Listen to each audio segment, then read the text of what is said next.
வணக்கம் friends. IMSI சிகிச்சை முறை என்றால் என்ன, அது யாருக்கெல்லாம் பரிந்துரைக்கப்படுகிறதுன்னு சொல்லிட்டு பார்க்கலாம் வாங்க. உருவ அமைப்பில் சிறப்பான விந்தணுக்களை தேர்ந்தெடுத்து கருமுட்டையை கருத்தரிக்க செய்யும் சிகிச்சை முறை ஐஎம்எஸ்ஐ சிகிச்சை முறையாகும். இது அதிநவீன செயற்கை கருத்தரித்தல் சிகிச்சை முறையாகும். இம்முறையில் விந்தணுக்கள் 6600 எக்ஸ் மடங்கு வரை நுண்ணோக்கியால் பெரிதாக்கப்பட்டு அவற்றில் சிறப்பான உருவமைப்பு கொண்ட விந்தணுக்களை எடுத்து ஐசிஎஸ்ஐ முறையில் செய்தலாகும். ஐசிஎஸ்ஐ முறையில் விந்தணுக்கள் அதிகபட்சமாக 400 எக்ஸ் மடங்கு வரை மட்டுமே பெரிதாக்கப்படுகிறது.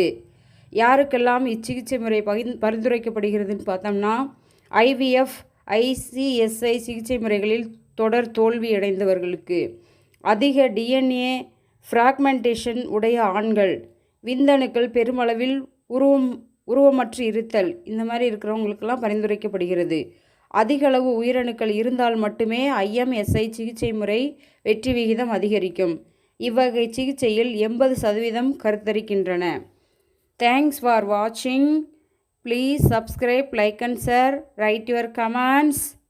முந்தைய வீடியோக்கள் பார்க்கணுன்னா டிஸ்கிரிப்ஷனில் லிங்க் கொடுத்துருக்கேன், பார்த்துக்கங்க.